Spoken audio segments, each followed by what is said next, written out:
We heard from the Deputy Leader of Reform, Richard Tice, about the debacle that seemingly is this Labour government over the weekend. We're delighted to welcome live from College Green now the Shadow Home Secretary, Chris Philp. Chris, good morning. Jeremy, good morning. Very good to have you, sir. Looking very smart and very serious. From my point of view, when I read what's happening, and when we finished the show on Friday, obviously the judgment passed down by the Court of Appeal about the Epping hotel fiasco. I got it down my phone. I've listened across the weekend as people have been appalled, but it doesn't go away. On the one hand, you've got Bridget Phillipson appearing on Trevor Phillips yesterday, almost intimating that the rights of migrants supersede the rights of an indigenous population. And then it transpires, Chris, that the judge who made this ruling is part of that conclave of left-wing human rights judges and was actually chairman of the Socialist Fabian Society in 89 to 90. It's a cabal, isn't it, my friend? Well, yeah, I saw that as well. Look, I think what Bridget Phillips said yesterday on Trevor Phillips was absolutely appalling. I mean, Trevor Phillips asked her, Cabinet Minister, directly, did she agree with government lawyers who said that the rights of illegal immigrants were more important than the rights of local people in places like Epping? And she said yes. Yep. So we've got a government running our country who thinks the rights of illegal immigrants are more important than the rights of hard-working taxpayers in this country. I think that is frankly disgraceful. In fact, I'd go to say more than that. I'd say it's disgusting. And no wonder people up and down the country are angry and are protesting when our own government want to prioritise illegal immigrants over people that live here already. What the government should be doing is immediately deporting every single person who arrives illegally over the channel, immediately, either back to their country of origin, if that's possible, or some safe third country, for example, Rwanda, if not. Every single one. They certainly shouldn't be put up in hotels. They certainly shouldn't be allowed to ultimately bring family members over here. This is ridiculous. Enough is enough. It's got to end. But this Labour government are just too weak to do what is necessary, and that's why people are so angry, and it's why Keir Starmer's approval ratings are so low. I mean, listen, we're honest with each other, and this is an overview from me, and obviously I want you to respond. I was a Tory voter all my life. I was massively let down by your government at the end and turned against you, as I think a lot of people did. It must be very frustrating for you. Of course, some were fans of Rwanda, others weren't, but you certainly, as a party, didn't go about it quick enough to get that started. And, of course, the problem for your party is, whilst you have an internal review after internal review and look what went wrong, Farage is leading the way with his rhetoric. The Labour Party are, by any standards, an absolute disgrace. And people are beginning to realise that the view from the cheap seats isn't always such a good view. Is it frustrating for you now when you see what's happening to Britain, to the British people, that the Tories got it so badly wrong at the end, Chris? Well, I think, in all honesty, we have to acknowledge that the last government did make some serious mistakes. And I'll be honest about what those were. One was that legal migration was allowed to get far too high under the so-called points-based system. And you're right, what you said a minute ago, the Rwanda scheme should have ideally have been started sooner, and certainly it was a mistake to hold the election as early as it was held. I'm just going to be honest and acknowledge those were serious mistakes. But look, we're under new leadership now. I'm a new Shadow Home Secretary. We've got a new leader of the party. We're taking a new approach. And look, in the coming weeks, you are going to hear a lot more about our plans. We've announced quite a lot already. For example, having a binding cap on legal migration set by Parliament each year. So never again can we have those very high legal numbers. The government would simply have to stop issuing visas when the cap was hit. We've said already, we've tabled a deportation bill to say every illegal immigrant crossing the Channel should be immediately deported. We laid it down as a bill in Parliament. Labour predictably blocked it. We've said the Human Rights Act should go in the bin when it comes to immigration matters. But there is a lot more to come over the weeks ahead because we're determined to demonstrate to the public we've got serious and credible plans. And that, I think, is ultimately the difference between us and Reform. I mean, they do have good slogans, I'll give them that. And Nigel Farage is charismatic, I'll give him that as well. But what they don't have, what Reform doesn't have, is carefully thought out, credible plans. But that's they're in Chris, I really love your honesty, and I mean it, and I consider you, mate. Therein lies the problem, right? In the coming weeks, you will hear from us about deportations. You will hear from us about the ECHR and all these treaties that we all now know are holding this country back. You acknowledge, fair play to you, that the last government failed to arrest, if you like, or understand the seriousness of this action. You must feel somewhat hamstrung. You brought up reform and Nigel Farage. Of course, I'm sure the people on the Tory benches think it's just platitudes. He's just throwing stuff out. He's never done it. But the problem you've got is that the British public, I think, in large numbers, my friend, have seen Tories to Labour, Labour to Tories. And even though reform have no experience, and even though it might just be headlines and we don't know about substance in any great degree at the moment, it must be frustrating that right now he's being perceived as the person who's reading the room and the person, if you like, who's got the ear of the British people. And my point to the Tories, and I've said it, I'll say it to any Tory, is I feel that the biggest mistake your new leader has made is he spent too much time self-reflecting. 12 months. He's stolen the lead on you because he's speaking. And I know you're saying stuff is coming, but surely it would have made a lot more sense for that stuff to have come sooner, Chris. Well, you know, hindsight, wonderful thing. We did obviously suffer a bad defeat a year ago, and we wanted to take a bit of time. Obviously, you can look at that with hindsight. But look, we are where we are. And I'll tell you what I'm doing. I'm fighting every single day to hold the Labour government to account. I've done things like go over to France. I've gone into the migrant camps myself in August a few weeks ago. And one of them pulled out a machete. You know, I'm doing everything I can to hold the government to account, to expose what's going on with illegal migration. I went to an asylum hotel and exposed the illegal working. I've got lots of new ideas that we've developed. I'm raring to go.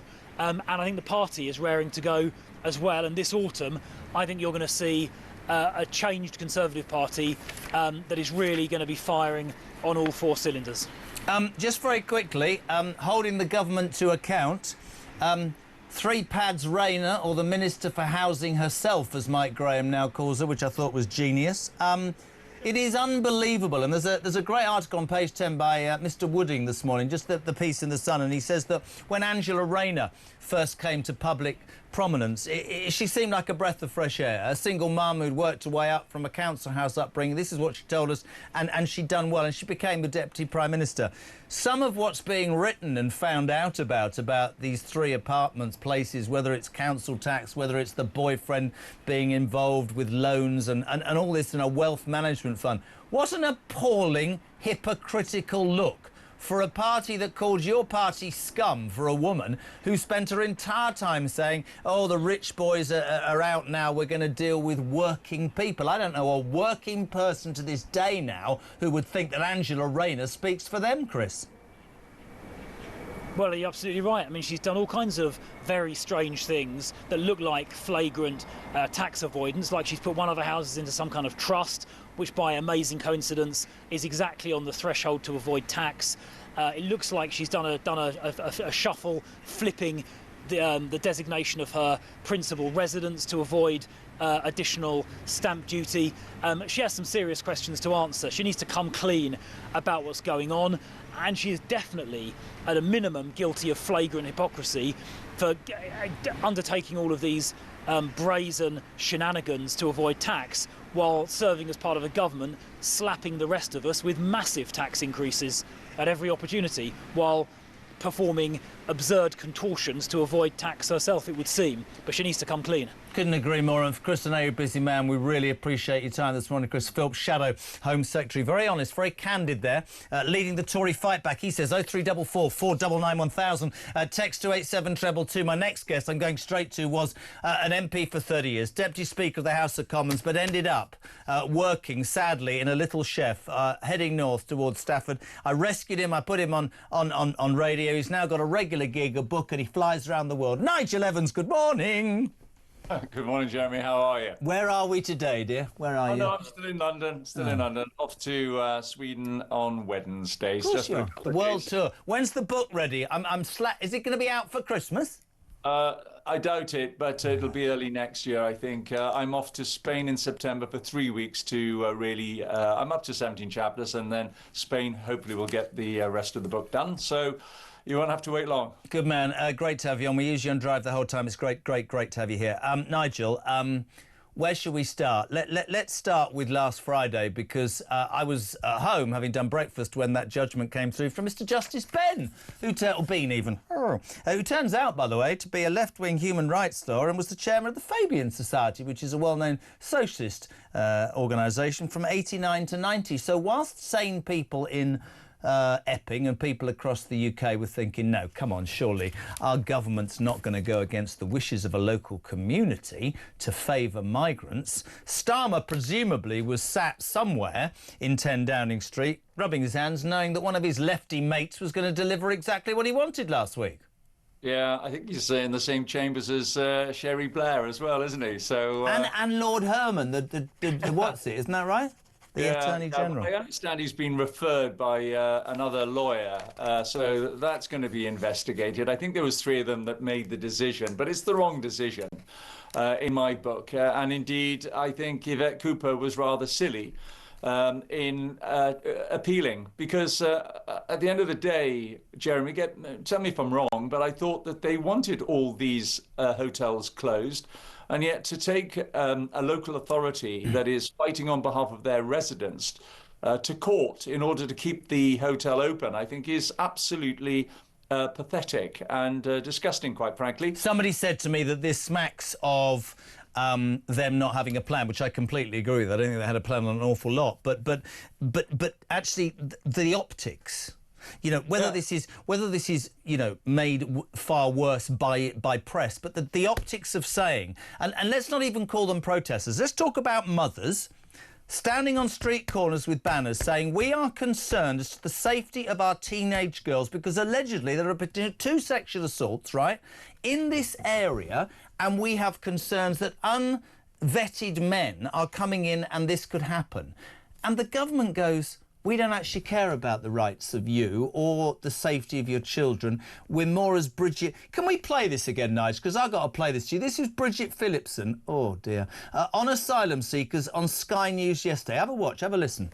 It is about a balance of rights. When people come to this country and claim asylum, we have a responsibility as a government to assess their cases and to process them. For those who have got a clear right to be here, for those who have evidenced what they are facing in terms of persecution, refugees, then that will be decided. Where they don't, then we will take action to remove people from the country.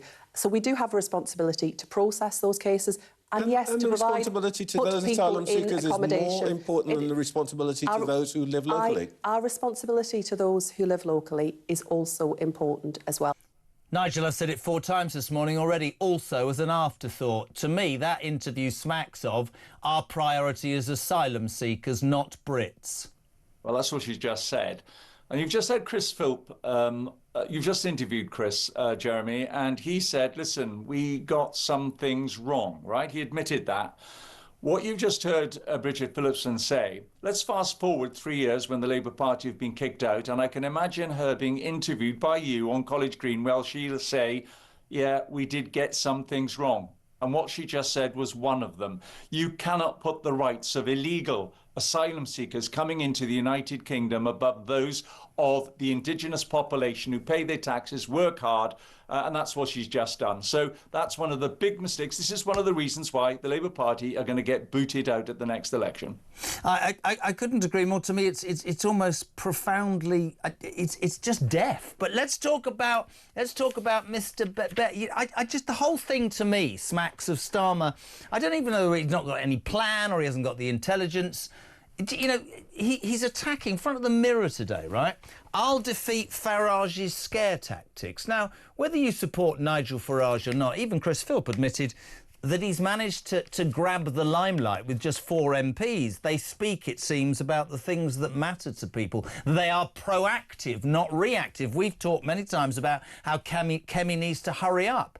Yeah. Chris Philp says that's about to happen. But to me, Farage has stolen the moment from all of them. And you know, he says, we're going to be open and soft and sort this out. I'm not sure he understands the depth of anger in this country, pal. No, the tipping point has been reached, and that's why you've got, as you said, mums on streets with placards outside these hotels. It probably takes a lot to get these people onto the streets, and they've managed to do it. So We've absolutely reached that particular tipping point, Jeremy, and action's got to be taken. I was rather reassured, actually, by what Chris Philp had to say, because it's the first time that I've heard the Conservatives say it, and it's what you and I have been saying for the past several weeks, which is anybody who enters the United Kingdom on one of these boats will now be deemed guilty of a crime sufficient to get them chucked out of the country. So none of their relatives are going to come over. There's going to be no hotels, no balloon making oh, God. Any of that rubbish, right? So all of that's going to go, and they're going to go to either a third country or to the country where they've come from. It's the first time I've heard a Conservative say that, and I'm now, I think, a bit more reassured that Kemi's on the right track, and I'm looking forward to the party conference because as much as you are absolutely right, this a period of reflection, all right? And I understand where Chris is coming from. We took an absolute battering because of Rishi's brain-dead decision to have an early general election. He gave up. He didn't deliver on what he promised, and he'd rather quit rather than get people out to Rwanda. Now, this last opportunity for Kemi is going to come at the party conference, and her conference speech better lay out exactly, without any maybes, and we may leave this and we may leave that. When you've got people like Jack Straw, who, David Blunkett, who are now coming out and saying, well, listen, we know people are saying that leaving the European Convention is a contravention of the Good Friday Agreement. And people like Jack Straw, who was the Home Secretary at the time when this was sorted out, are saying, no, you're wrong. You're completely wrong. They're all hiding behind Northern Ireland or the Good Friday Agreement. You don't have to. I don't know whether they're hiding behind incompetence or that. You've got Bridget Phillips, and we've talked about Rayner and three pads Rayner. I mean, the other thing that's extraordinary, I'm going to ask you this is, this is in the Times though, nearly 6 in 10 voters believe it would be unjustified for the Chancellor to raise taxes, and most think that she's not very good at her job. I've got a little clip here because there's a lot of people that think that we're unfair on Morning Glory to Richard III or Rachel Thieves, but I think the following video shows just how competent she's not. Have a watch. In your own time. It's not happening. Have a challenging economic inheritance with high levels of tax as a share of GDP, historic high levels of government debt, and then also economic growth that really for the last 15 years has been very poor by historical standards because of the weak productivity growth that we've experienced in that period of time. Nige, you were in politics for 30 years. Does that sound to you... Look at his face. Does that sound to you like somebody has got a grasp of what they're supposed to be doing? It's awful. Good grief. Amateurism at the highest level. I've got a good idea, though, Jeremy, because as MPs come back to Westminster after their summer breaks, I understand that there's speculation that Starmer might have a bit of a reshuffle. Yes. Well, listen, why not? Because that same poll that you just referred to also said that they want Rachel Reeves out of the job. And I've got the ideal candidate to put into that job, and that's got to be Angela Rayner. Why? Because a few moments ago, you referred to the fact that she started out in a council house, and look where she's got to. She's now got a wealth manager advising her on a property. And if she was Chancellor, she could definitely change the stamp duty rules and how you're allowed to bend the system. Mate, it's just... oh, we've got some breaking news. You'll love this. Well, I love it, probably you will. Breaking news on Morning Glory. Number 10's Communications Director, James Lyons, is that his name? Lyons, has just quit. He's leaving his role less than a year. He was the new Number 10 Director of Communications. James Lyons has this morning suddenly quit. He'll be leaving the post straight away. He's only been in there less than a year. Your response to that, Nige? I tell you what, there's sometimes that you can't sell a product that is completely failing, right? I suspect he's not been sacked. I suspect he's just looked at the job that he's been asked to do as basically a comms director is actually to sell the product. And there are sometimes, I don't care how good you are. It's a bit like Gerald Ratner's communications director when Ratner went, you know, my jewellery's crap. And he went, I'm really sorry, I can't work here anymore. I don't have anything to sell. Listen, we always love having you, and I'm going to leave you with a light-hearted one. Oh, no, actually, I'll tell you, there's a photograph of Starmer there. I'm going to play you one more video because Mike loves doing this and so do I. In the midst of the disaster that is the United Kingdom, in the midst of rising taxes, farmers, veterans and all sorts of people being screwed, migrants illegally coming into this country, food going up, electricity going up, wind farms are a bag of rubbish, all of this stuff, you would have expected this weekend our Prime Minister to address his people, maybe directly or via social media, and say, listen, I'm with you, don't worry about it, we've made a few mistakes, but we're going to deal with this. I don't know if you've seen this.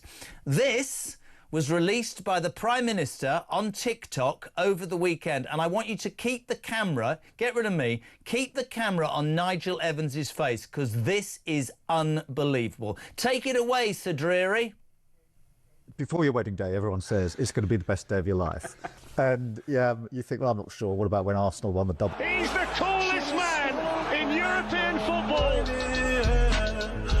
Ever since I was a G. Cut back to Nigel. So, talk to me. Look at Nigel Evans. Talk to me. I'm staggered. I tell you what, right, between that and what we're watching, he's as good as a Prime Minister as he is a footballer by the looks of it. But the reality is he is obsessed with roaming around the world, looking at the international stage, whilst his own country is crumbling. I mean, that's the real problem. He can't deal with the problems at home, so he is looking at things abroad, whether it's Ukraine. He'll be going off to the United Nations shortly to recognise Palestine, and he thinks that's going to solve the problem in the Middle East. Oh my goodness me! As somebody once said about John Major, if you recall, when it was revealed that he was having an affair with Edwina Currie, somebody said within Parliament, my goodness me, he does get everything wrong, doesn't he? And that's, I'm afraid, what we've got with Keith. I was having a really bad morning, but I've just had a bit of toast, and now I feel a little bit of sick in my mouth. The thought of John Major and Edwina Currie making out is... I'm sorry, love, that's too much for me. The amazing Nigel Evans, thank you very much indeed. So, breaking news on Talk. Number 10's Communication Director James Lyons has quit the role in less than a year. As Nigel Evans quite rightly just said, difficult to sell something you don't believe in.